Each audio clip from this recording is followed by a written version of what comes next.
a theoretical talk. Some friends and I have decided to call, and I might change the name, I'm not sure just yet, but some friends and I have decided to call this the truffled vole theory. Have any of you guys heard of the stoned ape theory before? Raise your hand if you haven't heard of the stoned ape theory before. Okay, so a fair amount of you guys have not heard about this before. The stoned ape theory is a theory proposed by Terence McKenna that primates walking along the African savanna, hunting and gathering, following herds of grazing animals, would have stumbled across mushrooms of psychedelic varieties growing from the dung of the grazing animals. We know that there's over 30-some primates that forage and consume mushrooms. It is proposed that these primates in the African savanna started consuming these psychedelic mushrooms, and the effects that we know from them now would theoretically have increased cognitive capabilities and neurological capabilities. So it was proposed that, you know, primates in the African savanna started eating psychedelics and increased and helped their brains evolve into modern human brains. And I was actually just down in Oaxaca, beginning of last month. I was down with the Entheome Foundation doing molecular analysis of psilocybin mushrooms that are utilized by the Zapotec people in San Jose del Pacifico. That's where Gordon Wasson came into contact with Maria Sabina. That area since has been turned into like a hippie tourist place, but the Zapotec people are still practicing their tradition and consuming derumbes and super maestro mushrooms of various varieties. So we went down there with portable DNA technologies just to figure out what species they were growing. While I was down there, one of the people from the Entheome Foundation, unfortunately I can't recall the name off the top of my head. I'm really bad with names, but I can remember mushroom names. But there was a professor from Ohio State that gave us a talk about molecular dating, which would correspond with the stoned ape theory. So it was like, is the stoned ape theory plausible with today's science? And it was actually astonishing that with molecular evidence, which tells us when certain species started to produce the genes to make different compounds, it actually correlated pretty close with the evolution of the mammalian brain through evolutionary history. So during the pandemic, I had a lot of time on my hands. I taught myself molecular biology. I spent a lot of time writing and making videos and things like that. And one of the things that I did is I started writing a book about cannabis. And I was writing this book about cannabis. I was studying the evolutionary history of cannabis, the evolutionary or anthropological history of cannabis use, and understanding the endocannabinoid system and how it evolved in nature. And some people are probably wondering, like, what does this have to do with anything? But there's a lot of neurological benefits and benefits to the brain that are associated with cannabinoids. And as I was doing this research, I started to see some interesting correlations along the evolution of the cannabinoid system. And I remembered that at the Telluride Mushroom Festival in 2017, I listened to Michelle Ross give a speech, and she mentioned that truffles produce anandamide and can induce adult neurogenesis. So I remembered that truffles could produce cannabinoids. So I started to look at the truffles evolutionary history of animals, and then I just started to see a lot of correlations on timelines. And I was like, all right, let me just start to take notes about this. And that's pretty much what this presentation is. So take everything with a grain of salt. This is theory. But I think that it is these kinds of questions and these kinds of ideas that helps us to create new understandings of biology and new understandings of self. So where did my story with truffles start? Back in, I think it was 2014, I'm a kid of the internet. I've been on YouTube since 2006, both watching videos and putting videos onto it. Or 2007, I think that's when I started using it. So whenever I got into mushrooms, I'm always looking up everything on mushrooms on the internet. So back in 2014, I saw this video that Vice put on Munchies, on this day with the dealer, and it was with this guy Ian, which I've become friends with him since. And he was just this young kid that was like rolling around New York City selling truffles, selling foraged mushrooms. And in New York City, in Miami, and Los Angeles, that's the most expensive places for mushroom prices. Like all of the mushrooms that we sell here, you can sell them for so much more money in those places. So he's over there just wheeling and dealing all these mushrooms, and I'm just like, well, I can do that. Like, what's different about me? And I just thought it was really cool just to see an example like that. So that was really like my introduction to truffles. I had maybe like my mom does like food and agriculture work around the world. So like maybe once or twice I might have like tried it on a dish, but it never really came into my mind or into the forefront of my mind until I saw this video. So I wanted to touch truffles. I wanted to know more about them. I started researching them online, and I thought it was cool. I was like, I want to be that cool like truffle person. Like I want to sell some truffles. So I started trying to figure out how I could get involved with it. A lot of my work, like I call myself a social scientist of sorts, and I've been doing social science for a very long time, and I also, to some extent, culture curation. I understood at a young age that we live in this time where an individual voice can be heard by millions of people, and I knew that I had the potential to do that same thing, and I wanted to make sure that what I was saying and the way that I was presenting myself was symbolic of something better, because I felt like everything I saw through the media when I was growing up was telling me that like to value bad things. But I was like, yo, I love that swag. I think this is cool, whatever. I'm like, how do I turn this into a different direction? How do I be the person that I would want to have seen that guide me in a different direction instead of something that's just vain? So I started to just try and figure out how I can like use the culture to my advantage with like showing different things that people could do that's like, you know, a luxury experience or something enjoyable or something that can make you money. Because like I'm just a kid from like central Pennsylvania, and I figured I could sell truffles and make enough money to buy cool clothes and stuff like that.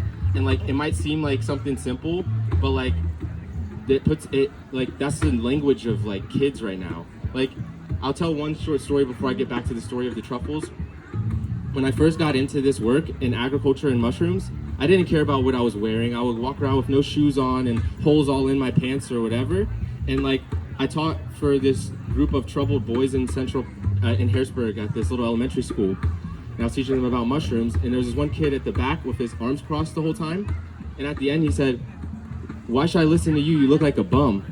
And I was like, damn. I was like, but in his perspective, like he thinks that what's successful is like the nice clothes and the nice car, and like I was once that kid that like if I saw somebody with holes in their pants, I wouldn't listen to them tell me about what to do with my life. I would listen to somebody that has like a shiny car or something like that, just because that's what culture told me. So I was like, how do I use that in a different direction? And honestly, it's been working. I've been able to accumulate those millions of views and be able to get in front of these people and then say something that has actual value and substance to it.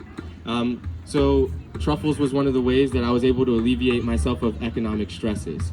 So for those of you that don't know my story, I dropped out of high school when I was 16 because it was interfering with my education. And then my partner and I had our first child when I was 20 years old. And living in central Pennsylvania where minimum wage is $7.25 still, it was very hard to find a good wage that I could do anything with. So I was able to use a lot of mushrooms to alleviate those economic stresses, to help pay those bills, and to help, you know, get into a different position in life. So yeah, that was really my introduction to truffles. I saw it as something cool, and then from it being just something that was cool, it turned into a whole relationship of like scientific exploration. So what are truffles? Truffles are the fruiting body of hypogeous, generally ectomycorrhizal fungi. What does hypogeous mean? A lot of people that study fungi have probably never heard of the word hypogeous because we don't use it that often. Hypogeous means underground. Most of the mushrooms that we interact with are epigeous. They grow above the ground. Truffles used to be epigeous fungi. They actually evolved to close up their gills, which is actually very smart. Gills are very fragile, and you'll see a lot of mushrooms trending towards closing their gills. I would implore everybody in the crowd to remove as much as they can their lifespan bias as they listen to this talk. If anybody doesn't know what a lifespan bias is, Most of us believe that we will only be here for like 80 or 100 years, and we tend to look at timescales in the perspective of our time here. But our time here is like a pause in the evolutionary scale of history. We're generally seeing things in a transition from what they once were into what they will be always. So every time we're seeing these mushrooms, we're watching them in just a phase of their existence as they change into something with the information that's in the environment. So at one point, these truffles were mushrooms that grew up with gills and everything, but gills are not the best way to spread your sexual reproductive cells. They can dry out very easily. Bugs are very interested in eating the gills. I don't know how many of you seen when the slugs will eat the gills out of the mushrooms first. So yeah, they can get dried out, they can get eaten, and they're just like usually very fragile. The gills are usually the most fragile part, and that's why the mushrooms will even put a veil on it to try and keep them protected until they can get them ready to drop the spores. So gills aren't the most effective way to spread a spore. So what they did is they started to close up. Some of the truffles went the route of being a cup fungus and then closing up into a puffball and then going down into the ground. So that's what I'm saying. We're seeing things in transition. Some of the cup fungi that we're looking at might be in the transition of turning into a puffball, into the transition of turning into a truffle. I think the truffle is a very, very safe form for a mushroom to take. A lot of different mushrooms that are in extreme environments will produce what we call sclerotia, which is a fungal mass that can exist underground for long periods of time until the environment is conducive of them producing a mushroom again. Truffles live in an environment that is more stable. So above ground, the moisture levels change, air fluctuations change, there's animals all around and different things like that, which may be beneficial, may not be. But these truffles are in a place where the moisture levels are going to be pretty much consistent and the temperature is going to be pretty much consistent all the time. So this is way more conducive of being able to produce your fruiting body. See, a lot of these mushrooms, if it's dry, they won't even be able to produce in a whole year. So these truffles can produce even off the moisture from the trees that they're connected with. The one thing that happened with truffles is that they couldn't spread their spores above ground anymore, and they became symbiotic in more ways than just being an ectomycorrhizal fungus. So just for those of you that may not know, ecto means outside, if you see that in any literature. Endo means inside. So ectomycorrhizal, myco means fungi, rhiza means root. So ectomycorrhizal are fungi that live on the outside of plant roots. Truffles are generally associated with trees, but in the deserts in the Middle East, we also see them associated with various bushes. So yes, they used to be epigeous. Tuberaceae's most recent epigeous relative is the South American cup fungus, Nothojaphnia daxeri. Tuberaceae diverged 156 million years ago during the late Jurassic. That's a molecular estimate. So it's hard to use like any fossil estimates with mushrooms because they degrade fairly fast, and there's only a few amber preserved mushrooms that we can like carbon date. So a lot of our dating with fungi comes from molecular dating. When we look at the DNA, we can read a lot about where everything's been and the information that it's collected through its evolutionary history. So this is kind of like a depiction of the transition, selection for reduced water loss and animal dispersal as the truffle turns from a cup fungus to a puffball to a truffle. If anybody sees the inside of a truffle, which I have some slides that shows a cross-section of the truffle, the little wiggles that you see in the inside that almost looks like a brain, those are called gleba. Isn't that a funny word? Gleba. It sounds like something on like Futurama or something. But that's where the spores are produced in the truffle. They're produced in the gleba and those little wiggly things. So yeah, evolutionary experiments. There's been over 45 identified animals, mostly placental and marsupial mammals that depend on truffles. We'll talk about that a little bit more. I definitely recommend people watch this show on YouTube called PBS Eons if you're really interested in like evolutionary history or anything like that. So even though insects are animals, I didn't include them because there's a super high number of insect relationships with truffles. Some of the animals include voles, gophers, squirrels, chipmunks, shrews, rabbits, marmots, mice, possums, boars, pigs, mountain goats, elk, deer, and bear. A lot of different mammals, a lot of variations of mammals are consuming these truffles. There's over 32 identified mycophagous turtles. And truffle spores have been found in the excrement of various reptile species. So different reptiles are consuming these truffles also. And gastropods also consume truffles, so like snails, slugs.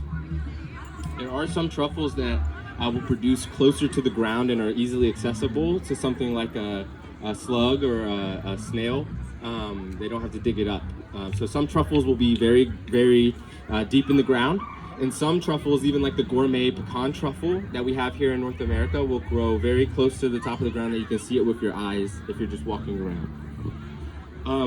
So yeah, foraging behavior, hoarding, and hibernation are recognized as factors influencing the spatial and temporal patterns of spore dispersal of these truffles. So we know that the truffle life cycle is influenced by the mammals, but we haven't put as much thought into thinking about how the mammals are influenced by the truffles. And I think that this is something that we should be looking at in our evolutionary experiment. So I'll go into this a little bit more, but I like to show this picture particularly because it struck me when I saw it. It helps to make sense of some things. A lot of mammals, if you look at them through evolutionary history, start out as like a small creature. I don't know about you, but psychedelics changed my life. They're not for everybody, but it seemed to be very helpful for me. I had this one psychedelic experience, and I was sitting down. I lived above a garage, and I was like in the stairwell that goes down to the garage from my house, and I saw a mouse. And usually I would be like, oh shoot, a mouse, like I would like want to like flick it away or like get rid of it or something. But I like looked at the mouse, and the mouse looked at me, and I was like, I like switched places with it or something. And like I saw like, does anybody know what's the relevance of 65 million years ago? There's something really big happened 65 million years ago. Anybody wanted to shout it out? What? Not necessarily humans. Somebody said a comet? Yeah, there was an impact into the Yucatan Peninsula. A giant asteroid from space smashed into the Yucatan Peninsula, and it caused the extinction of the dinosaurs. So I look at this mouse, and then I switch places with it, and I saw myself in the extinction of the dinosaurs with like all of this crazy stuff going on, all the reptiles getting all killed and everything. And I was like, this mouse survived and evolved into something that we know now, maybe even the primates that evolved into humans. If that's your belief system, I'm gonna go along with that just for the theory. I have traveled the world my whole life, and I know that not everybody believes that humans evolved from monkeys and things like that, but for the sake of this talk, that's what I'm gonna go along with. So yeah, in that vein of things, almost everything evolved from this little thing, and I saw this little mouse evolve into like humans, or maybe evolve into me, and I was like, oh shit, I'm gonna let you go, bro. Like, you might be the one, in case we fuck this up, then might evolve back into something important. You know what I mean? So I'm just gonna let you do your thing. But yeah, that was like a really crazy experience for me to have, just to understand, just like I said, like we're living in this blink of a moment and just seeing things as they are right now. So I believe that life is consistently going through evolutionary experiments. From the time that fungi and algae created their first symbiosis to come on land together, to experimenting with lichens and creating trees together. Trees are entire symbiosis systems. There's fungi living all in every tree. So there's been a lot of experiments, and one of the things that I've seen throughout history on this planet is that almost all ecological niches will be filled in a similar way. So there will always be something like a mouse, there will always be something like a fox, there will always be something like a wolf, like a rhino, like a giraffe, like an elephant. In any kind of ecosystem, these things will always come to be because it just fills life. Like, that's what life is. So in the time of the reptiles, no mammals were larger than a cat because every ecological function that was needed by a moving creature was already filled by a reptile. So after the extinction event that happened 65 million years ago, a couple things happened. One of the reasons why the dinosaurs went extinct is because there was a giant cloud of dust over the entire planet that killed off a lot of plants. So there was a lot of plants that were just dead, and there was not a lot of vegetation. But we do know that a lot of plants can live for long periods of time without their vegetation to come back. This is important. And for the first time ever, mammals could fill an ecological niche smaller than or larger than that, but almost all the mammals were small, ground-dwelling, or mammals that were associated to the ground. Why is this important?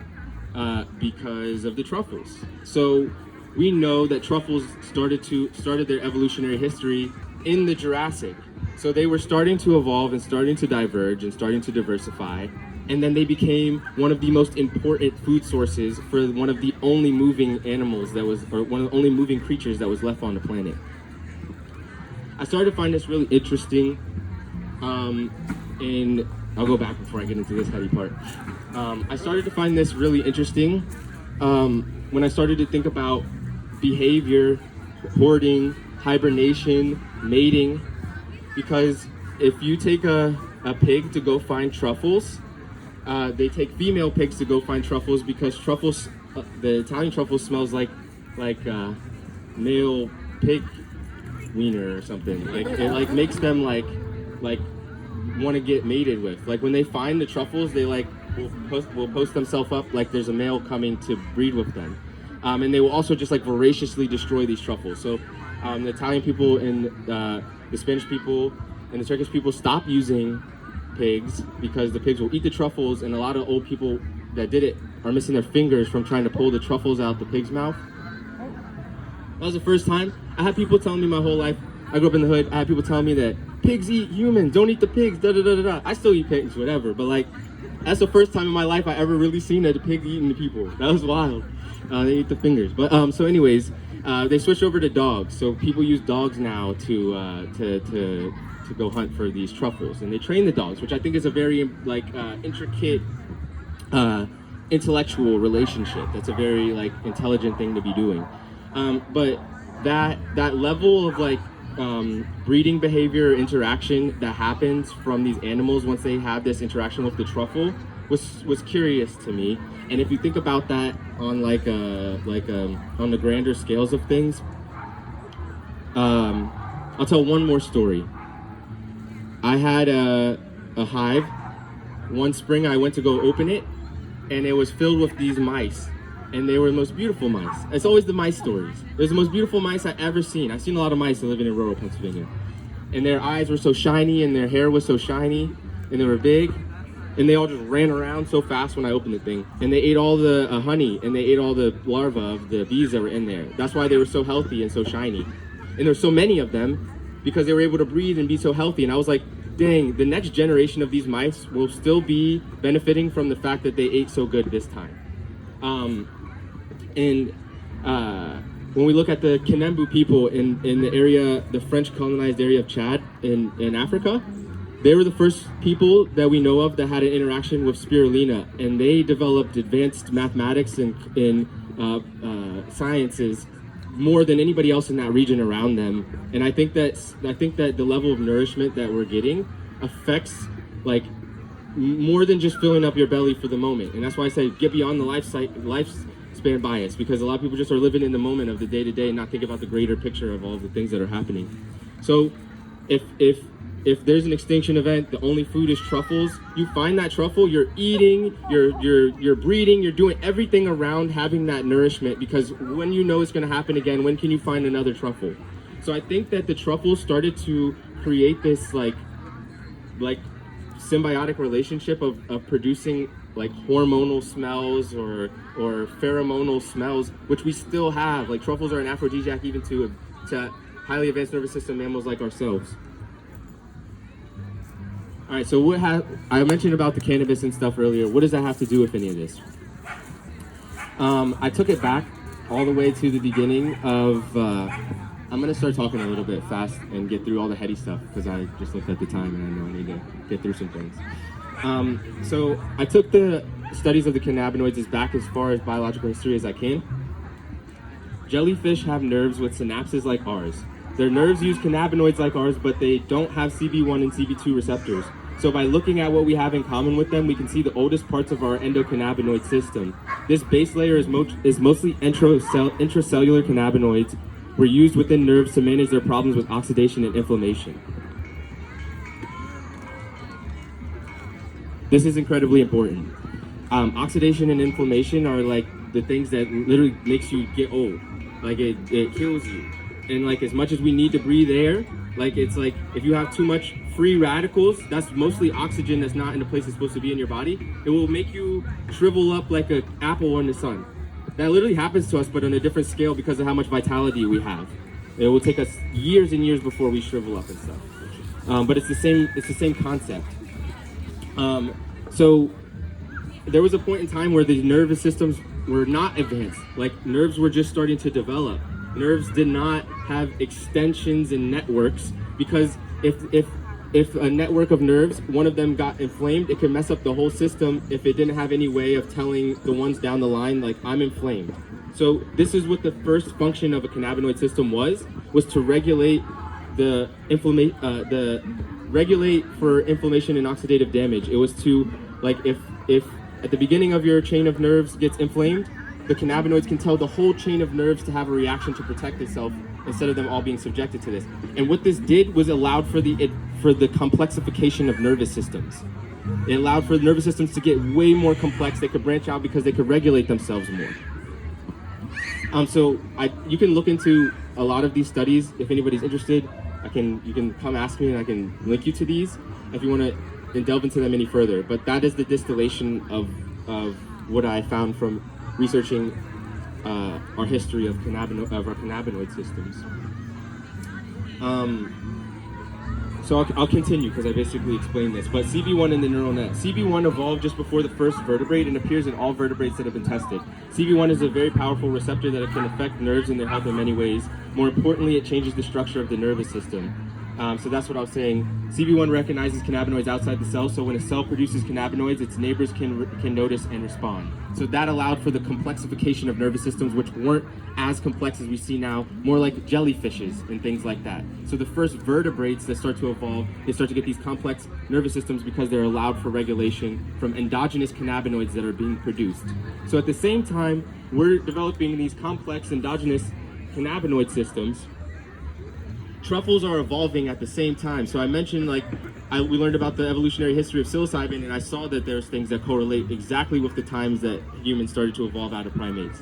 Well, I started to look at the evolutionary history of truffles, which evolved in the southern hemisphere, which is important because a lot of the mammals, a lot of the placental mammal chains started to evolve in the southern hemisphere also. That they started to evolve truffles started to produce these cannabinoids as mammals were starting to evolve more complex endocannabinoid systems. So I believe that they helped assist in complexification of our brains, because we know now that even when we consume truffles that they can induce adult neurogenesis, which neurogenesis is what kids are experiencing on a daily basis as their brains are forming, as they have experiences that defines their brains, it defines their routines and the patterns that they live out. That actually forms your brain structure. So consuming things like truffles, lion's mane, and other psychedelic things, well, like lion's mane and truffles aren't considered psychedelics, but most people haven't consumed enough truffles to even know what that means. People only usually get to get a shaving of it, but they don't know that there's truffles out here right now, but we just don't have a dog that can go take us. People just figured out about the Appalachian truffles. There's truffles right out there, but everybody's more interested in the Italian ones first. Ranting, I lose my train of thought. I'm sorry. Adult neurogenesis. So kids at a certain age, when you're into your teens, your brain stops going through that neurogenesis cycle and you start to form those structures. So like if you do the same thing every day your whole childhood, you'll probably know how to do a limited amount of things. If you live a diverse childhood, you're dancing, you're singing, you play an instrument, you do this or that, your capabilities, your brain structure will be able to do different things. You'll be able to move differently and have different experiences. There's nothing stopping somebody that didn't have a diverse childhood from creating those experiences, but it's about a matter of what you're consuming also. Because your adult brain doesn't just regularly go into neurogenesis. You have to consume things that can induce neurogenesis. So any animal that was having a relationship with these truffles would have been having a prolonged, adult neurogenesis cycle. So I pretty much explained everything on here. So the evolution, I believe, continues up into the point where humans start to cultivate them. I don't think that we ever stopped having a relationship with truffles. I think that we're still starting to value nature. A lot of the Europeans got to South America and asked the South American indigenous people how they discovered the pharmacology of plants. And the South American indigenous people, for the most part, will say the plants told us. And the European people says, you're crazy people. Take our missionaries and learn our religions because you're obviously crazy, you think plants talk. I think that because I'm allowed to be up here and speak where like maybe my grandfather would not have been able to, that people will value what I say because of the color of my skin. I think that it's really important also that women got their rights in this country, like in the 60s and stuff, to have their own lives, because now we can hear voices and it matters what we're saying that wasn't listened to for a long time of the structuring of our culture that actually values nature. Like the first witch trials in this country was of a Puerto Rican woman, where from my island, because they took her from the island all the way up to Massachusetts and she still know how to find food and medicine in the woods. They said, you're a witch. There's no way you can know. We took you from an island in the middle of the ocean. How you know this? We're gonna kill you, you're a witch. Her name was Tituba. So this has been a long time of a issue of people not listening to people that actually knows what nature is or knows how to have a relationship with nature. So I think that there, and the reason I brought all this up is because we don't know about more human anthropological history of relationships with truffles besides the European one. But I think that there may be peoples that are out there that still eat truffles because they have seen the squirrels eating the truffles, they've seen the other animals eating the truffles. Oh, thank you. You can get products for mine over there. That's a shameless plug. That's how I get around. But so anyways, Joseph Talon was the first documented growing truffles during the beginning of the 19th century, and it is said that he began planting acorns under the oaks that produced the truffles and then transplanting the seedlings. Very, very, very intelligent. This is very similar to the documentation of the first mushroom cultivation in Asia, where the Japanese foragers would take out their firewood or would take the logs that were growing shiitake or woodier mushrooms and put it next to the firewood from the same trees, and then they would just grow by spreading spores or spreading mycelium that way. So it's a very intelligent thing to do. And I think that if you were consuming truffles, because I would assume that he was consuming truffles to know to even plant the acorns under the truffle trees. Like he obviously wanted them, so they obviously had some level of relationship of consuming them, which would have induced adult neurogenesis, which may have, increased different thought patterns outside of your regular patterns and routines and things. So this is what truffle cultivation looks like now. Truffles are being cultivated here in Maryland. In Virginia, there's a truffle festival. They're being cultivated in Pennsylvania also. So this is a greenhouse filled with oak trees that have been inoculated in their root system with truffles. You can take a glass pipette, you can melt it and pull it really far and break it, and then if you look under a microscope, it will be a little hole in it. And you can use that to take, you can have a petri dish of truffle mycelium, and you can take the truffle mycelium and stick it into the roots of the tree. If anybody just heard what I said, you can start a truffle nursery. I think this will be very valuable when people get beyond this lifespan bias. I've sat down in 3 investor meetings with multimillionaire people, and I tell them, they're like, what are your ideas? What do you think, whatever, that we can invest in and make some money? And I'm like, truffle cultivation, every single time, but they don't want to hear it when I say it takes 7 years before you get your first return. I was like, what, are you gonna die or something? Well, you was to stop investing if it doesn't have like a 2-year turnaround on your ROI? Like, what's going on? Well, I'm here for life. You know what I mean? Like, I want to spend the rest of my life here, so I'm going to go plant these trees with these truffles and wait my time and have this unlimited bounty of things. On top of the fact that truffles in our region only will grow with nut-producing trees. So, like, they'll grow trees that produce acorns, chestnuts, hickories, pecans.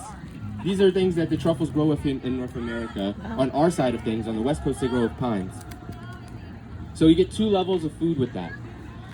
So in our lab, we're doing a lot of molecular analysis, trying to figure out how to work with this, trying to figure out how to offer these things, and also trying to discover new truffles here.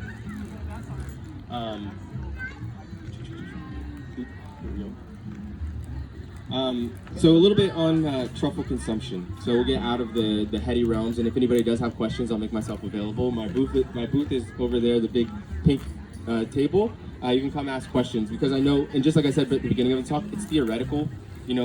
I believe that truffles, like, I believe that truffles have had some level of increasing our nervous system function, increasing the diversification of our nervous system from the time of the dinosaur extinction to now, to the point that we're now cultivating them because we're recognizing their value. Truffles have an insane amount of valuable compounds in them. They have a plethora of aromatic, volatile compounds. Their microbiome, the organisms that live on the outside of them, are also producing insane triterpenoids, alcohols, esters, all sorts of spiritual or levitational elements. I think that the most spiritual elements in the world are things that like float away, like the smells of things, or like a song. It goes away really fast, but it's really like a vibrant thing, or like a very spiritual thing. I think that there's just like incredible value in the volatiles that come with truffles, and the fact that you have to consume them so quickly. And there's a lot of research showing beyond the adult neurogenesis other cognitive benefits. So I think that truffles will start to play a role in the nootropics boom that's starting to happen. You know, everybody's interested in lion's mane for cognitive function. Everybody's interested in psychedelics now. I think that truffles will also play hand in hand as we recognize that we can domesticate ourselves, or we recognize that we can be in control of our own evolutionary history, or we recognize that we can be in control of our own being. You know, we don't have to be subjected to, you know, just the hardware that we have right now. I don't know what just happened with that. It's weird. So yeah, consumption. When I do have truffles, because they are so volatile, they'll release a lot of those aromatics, so you can get them to store into fat. So I like to store them into butters, chocolates, oils. You can do this by storing them in a container with a paper towel so that it doesn't get too wet or anything, and then just closing it and keeping it in the refrigerator. So when I'm selling truffles, like while I'm waiting for somebody to come pick it up, or I'm waiting to go deliver, I'm also just letting some of that aromatics infuse into something that I can have. It also will infuse into eggs. So just like uncooked eggs, it will get in through the pores of the eggs, and it'll make your egg have a truffle taste. You can get it into nuts, so I'll do some cashews. That was a really fun way, and also cheese. I have foraged truffles in the Pacific Northwest with Cascadia truffles. My friend Sunny and her dog Stella, they go out foraging truffles. You can find her on Instagram. I think her is Stella Finds Truffles. But yeah, they grow out there in planted pine fields. So just like these forests of pine that people are like growing for timber. They have two types that are very gourmet. So there's a lot of truffles, by the way. Like not just gourmet ones. There's like stinky ones, like toxic ones. Just like there's all types of mushrooms above ground, there's all types of truffles. So like only a small percentage of them are like gourmet, but there's a lot of edible ones that are just not like super aromatic, and then there's ones that just are like just foul, just like terrible smelling. Even they're fresh, they just smell like rancid or something. So yeah, in Oregon, you'll get the Oregon blacks, and you'll get the oh, I don't have a picture of it. You'll get the Oregon blacks, and you'll get the Oregon whites. The Oregon blacks smell like pineapple-y. Like they smell very fruity, and I like to do desserts with those. This is Tuberleonii. This is the pecan truffle. This one grows in the south. So this is like Louisiana, Texas, Georgia, Kentucky, South Carolina. You'll find these growing, and the people don't even know that they have more valuable product growing underneath their trees than they're even pulling off their tree. And they spray, and that's when there's an issue. So you want to make sure that if you go ever find or have the opportunity to interact with pecan truffles, make sure that they're not spraying the fields, because mushrooms are hyper accumulators. They accumulate a lot of things that's in the environment. So yeah, these are some of the pecan truffles. This is my first interaction that I had with the pecan truffles. Somebody brought them to me at Telluride Mushroom Festival. And there you can see the gleba. There's the little pieces in between the white mycelium. Here we have Tuber canalicatum. This is one of the Appalachian truffles. So more people are starting to develop these relationships with these now. More people are starting to come out that they've been finding them, because people have been finding them for some time but just not talking about it because they want to keep it hush-hush. But we do have truffles here, and I think that it's an important time for people to value ecology and value nature. So I think it's important to, show people that there is something, valuable to them. People need to be able to relate. So I really value this time where psychedelics are becoming decriminalized. I know that might not hit for certain people the way that it does for others, but one of the biggest modern research one of the most commonalities in modern research around psychedelics is that psychedelics increase nature relatedness, which it makes the users more related to nature. They feel more related to nature for some reason. Like across the board, I've traveled all around the U.S. in all these psychedelic conferences and things like that.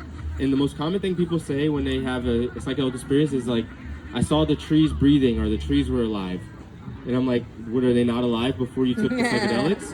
But a lot of people don't have that relationship. A lot of people are living so fast that the trees are like a blur out of the side of the car window or something, but not a living entity. You know, when you're working 9 to 5, do you really see the tree growing? You know, it takes some time. You have to really be able to like spend some time and see these things. So I think I just think it's really important to figure out any way that somebody can relate to nature right now, because it will help that people will take care of it and not throw trash out the window maybe to start, and then maybe they will make a garden eventually or something. But anything little that can help connect, I think, is a really powerful thing. Tuber magnatum.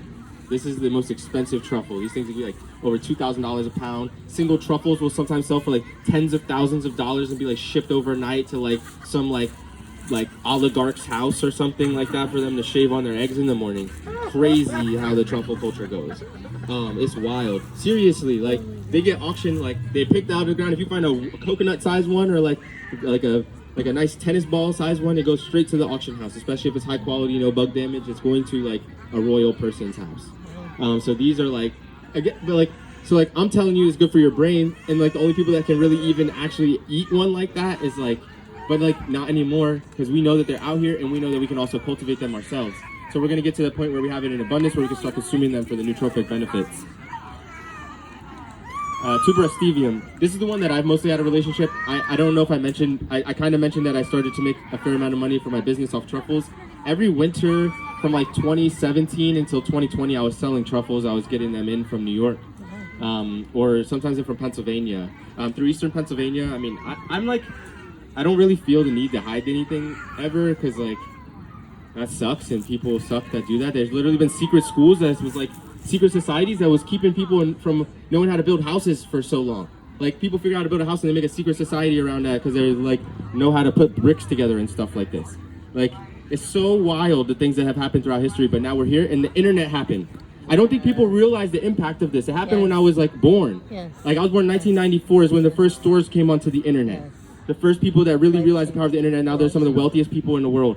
But people still don't realize, and people are trying to control it, that we can talk with everybody and we can know anything. You can talk and learn anything about anything, but people just use it to look at like booties shaking and people dancing and stuff like this. And like, it's wild to me, it's baffling to me, because most people don't have the literacy to be able to utilize this most amazing tool that we have at our fingertips. But we can grow these, and we can have our own interactions with them. You know, that went a lot of different places, and I just really appreciate Robin and the festival for allowing me to speak on something that's more theoretical and not particularly scientific to like fact. But as I develop this talk, and I keep digging and I keep learning, I really want to formalize this into like an actual paper that has consistency and like has a flow of like, this at this date this happened and these chemicals started producing, because like I can tell you what I found, but I still haven't been able to like put it all together in a very like precise way like I have with some of my other things. So I appreciate all you guys for listening, and I hope you come check our table out.